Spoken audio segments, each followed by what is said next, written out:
Muljibhai Patel agri hospital દ્વારા senior સિટીઝનો માટે prostate નિદાન કેમ્પનું આયોજન કરવામાં આવ્યું હતું, જેના આજે નિદાન માટે સૌ વડીલોને બોલાવવામાં આવ્યા છે. તો બહુ લાંબુ નહીં કરતા આજે આપણે આ એક નાનું ફંક્શન અહીંયા આપણે આયોજિત કર્યું છે. Federation of senior citizen Kheda જિલ્લા દ્વારા આજે ડૉક્ટર મહેશભાઈ દેસાઈ તથા તેમને સહયોગીઓનું આજે સન્માન કરવા માટે અહીંયા અમે ઉપસ્થિત છે. આદરણીય ડૉક્ટર મહેશભાઈ દેસાઈ, તમે માત્ર એક ડૉક્ટર નથી, પરંતુ પોતાના પરોપકારી, નમ્ર અને દયાળુ સ્વભાવ તથા સમર્પણ ભાવથી દર્દીઓ માટે કહેવામાં આવે છે ને કે ડૉક્ટર એ ઈશ્વર પછીનું બીજું સ્થાન ધરાવે છે. એ વાતને અમે વાંચી હતી, અમે સાંભળી હતી, પરંતુ આપના કાર્યો થકી અમને એનો અનુભવ પણ થયો છે. એટલે અમે આજે આપને સન્માનિત કરવા માટે તમને અમારે ત્યાં નથી બોલાવ્યા, પણ અમે સન્માન કરવા માટે અહીં તમારા માટે આવ્યા છે. તો વધુ નહીં કહેતા હું ફેડરેશનના પ્રમુખ સત્યનારાયણભાઈને વિનંતી કરીશ કે સ્વાગત પ્રવચન કરે.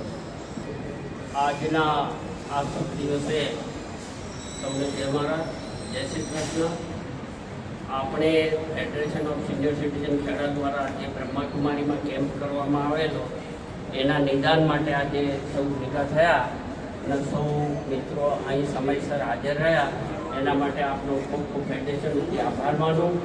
સાથે સાથે મહેશભાઈના તો જેટલું એમના માટે કહીએ એટલું ઓછું પડે, પણ આપણી આ સેવામાં મૂળજીભાઈ ન્યુરોલોજીકલ હોસ્પિટલ તરફથી જે સેવા આપવામાં આવે છે એ ખરેખર બહુ અદ્ભુત છે ને એમાં આપણે સૌ ભાગ લીધો ને સાહેબ તરફથી આપણે વારંવાર આ સેવા આપવામાં આવે છે. તો આ સ્ટાફના સાહેબ સુધીનો પણ આભાર ખૂબ ખૂબ ફેડરેશન વતી. વધુ નહીં કહેતા હવે આપણે એમનો જે આભાર માની સ્વાગત કરવાનું છે એ કાર્યક્રમ પહેલાં પતાવીશું.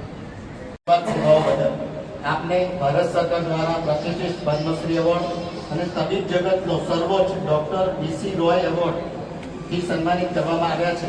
આજનો અમારો આ એવોર્ડ ભલે ખૂબ નાનો એવોર્ડ હોય, પરંતુ સભ્યે જે ભાવથી રામ માટે જે બોર ચાખીને આપ્યા હતા, આ એવોર્ડમાં અમારો એવો જ ભાવ અહીંયા અમે પ્રદર્શિત કરવા આવ્યા છે. તો સત્યનારાયણભાઈ અને મહામંત્રી ભરતભાઈને વિનંતી કરીશ કે આપણા ફેડરેશન પરિવાર વતી એમને આ એવોર્ડ એનાયત કરીશું. આગળ બહુ પસંદ છે, કારણ કે આપણે હેલ્થ ચેકઅપ કરવાના છીએ. એમાંથી અમને આટલા બધા 66 લોકો આવ્યા હતા, એમાંથી 14 લોકોના બ્લડ રિપોર્ટ જરા થોડાક વધારે લાગ્યા એટલે બધાનું થવાનું છે. અને અમુક લોકોનું નહીં હોય, પણ એમને અમારે અંદર ઓબ્ઝર્વેશન રાખવાના છે. એટલે એમને કહીશું કે તમે 3 વર્ષ પછી કે 1 વર્ષ પછી પાછા આવજો, અને બ્લડ ટેસ્ટ કરું પ્લીઝ પાછા. કારણ કે આપણે આપણા રોગનું કેવી રીતે વધે છે એ જાણવું છે. બધાના રસ્તા જુદા પડે, તો આપણો રસ્તો કેવો છે એ આપણે શોધવાનો છે. જેને છે એની આપણે બધી ટ્રીટમેન્ટ આગળ વધી જશે, એનું તમારે કોઈ ચિંતા નહીં કરવાની. અમે કહીએ એ પ્રમાણે તમને કરવાનું. એટલે આ બીજું એ જે છે એ આપણે આગળ વધીએ. જે રિપોર્ટ આવ્યા છે, જે તમારા હિસ્ટ્રી પર આવ્યું છે, એના પર જઈશું. પછી અહીંયા તમને તપાસીશું, સોનોગ્રાફી કરીશું, અને જેને જરૂર લાગશે એને MRI માટે જરા બહાર મોકલીશું, બાજુમાં જ છે. અને એમાં કોઈ પૈસા લેવામાં નહીં આવે. એ MRIમાં જો કંઈ આવે તો પછી બહારથી કરીશું, અને બહારથી કર્યા પછી આપણે ઓપરેશનનો પ્લાન કરીશું. બીજો નહીં આટલું કરતા હોઈએ તો આ અમારી કદાચ 2 કે 3 જણ ઓપરેશનમાં આવે. એટલે આ અમારો અનુભવ છે. અત્યાર સુધીમાં અમે 1500 પેશન્ટોને અને પર્સનને તપાસ્યા છે, અને એમાંથી 55 લોકોના ઓપરેશન થયા છે.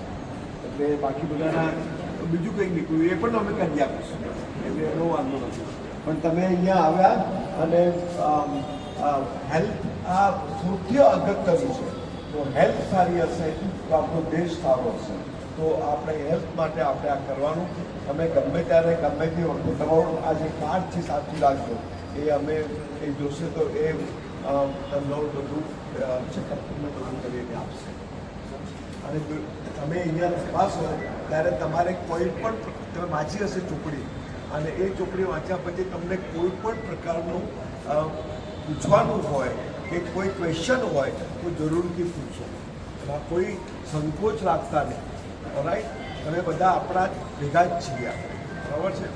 અને હું પણ ખેડા જિલ્લાનો જ છું, માતરનો છું, એટલે મેં મારો પણ ચેકઅપ કરાવ્યો છે. એટલે એવું નથી કે આજે હનુમાનનો દિવસ છે અને આપણે પ્રાર્થના કરીએ કે બધા સારા. આપણું નીરાબાબેનનું વ્યક્તિત્વ પહેલાં તો અમને એવું લાગતું હતું કે સાહેબને મળીને વાત થાય કે ન થાય, પણ આપણું આ નીરાબેનનું વ્યક્તિત્વ અને પોતિકા પણ અમને હવે એવું લાગે છે કે અમે તમારા સ્વજન નહીં પણ તમે અમારા સ્વજન છો. હવે તો આપનો ખૂબ ખૂબ આભાર. મેડિકલ સાયન્સ જ્યારે નિસ્વાર્થ સેવાનું માધ્યમ બને ત્યારે જ સૃષ્ટિમાં શ્રેષ્ઠ અને ચમત્કારિક પરિણામો પ્રાપ્ત થતા હોય છે. આ વૃત્તિને આદરણીય ડૉક્ટર મહેશ દેસાઈ સાહેબ ચરિતાર્થ તો કરી રહ્યા છે, પણ એમની સાથે સાથે એમને કેવી એ કંડારતા ડૉક્ટર નિર્મયા પાઠક સાહેબ પણ એમના દ્રશ્ય ખૂબ જ સારી રીતે આગળ વધી રહ્યા છે. અમારી ઈશ્વરને પ્રાર્થના કરી કે જગતને નેક્સ્ટ ડૉક્ટર મહેશ દેસાઈ મળે અને ગુરુજી તો એવું જ ઈચ્છે કે ચેલો એના કરતાં એક સ્ટેપ વધુ આગળ જાય. તો અને મારા વાક્યો ઈશ્વર સાચા પાડે. અને હું ભરતભાઈ અને અરવિંદભાઈને વિનંતી કરીશ કે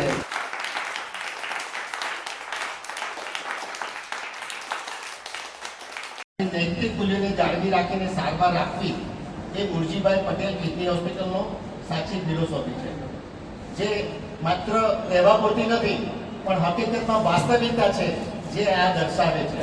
સાહેબે પણ કીધું કે જો જરૂર પડશે તો જે બહાર જવાનું પણ થશે તો આપણને થોડી ચિંતા થઈ હશે કે હવે પાછું બહાર રિપોર્ટ કરાવશે એટલે ચાર્જ થશે, પરંતુ એ પણ આપણને ફ્રી કરી આપી. એટલે આ સંવેદનશીલતા માટે આ સંસ્થા અન્ય સંસ્થાઓ કરતાં અલગ કરી આવે છે, જેનો અમને ગર્વ છે. તો આ જ વાક્યોને આપના પીએ એવા માનનીય શ્રી જોર્જભાઈ પણ અમને જ્યારે પણ આ મુલાકાત થઈ ને ત્યારે એવો એક અમને અનુભવ થયો કે એક માનવતાનો અંશ જે હોવો જોઈએ એ એમાં અમને અનુભવ થયો છે. તો હું પંકજભાઈને આપણે આપશો જોર્જ સાહેબ કે આપને પણ એ તમારું સંભાળો આપીશું કે જેથી કરીને આપના આ કાર્યમાં વધારે નિખાર આવે.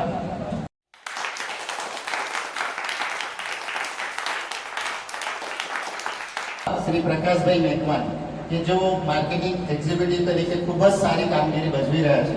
કેમ ના ભજવે? કારણ કે જેના લીડર જ આટલા પંચુર હોય તેનો સ્ટાફ પણ એટલો જ પંચુર હોય. તો હું વિનંતી કરીશ કાલિદાસભાઈને. કાલિદાસભાઈ આવશે અને આપણે આ પ્રકાશભાઈને સન્માનિત કરશું.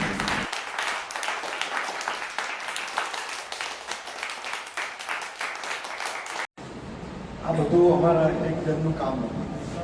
આખી અમારી ટીમ છે અને અમારા સ્ટાફ છે એમના વગર અમારું પાણી ના આવે. સો કહું છું કે અમે જે કરી રહ્યા છે એનો મૂળ તો એમના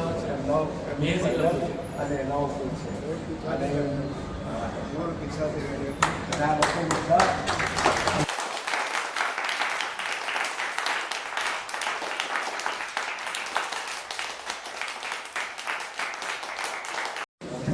મિત્રો ખાસ ધ્યાન રાખજો, અહીંથી આપને બોલાવે એ પછી જે કંઈ ઇન્સ્ટ્રક્શન આપને આપવામાં આવે એને ફોલો કરજો.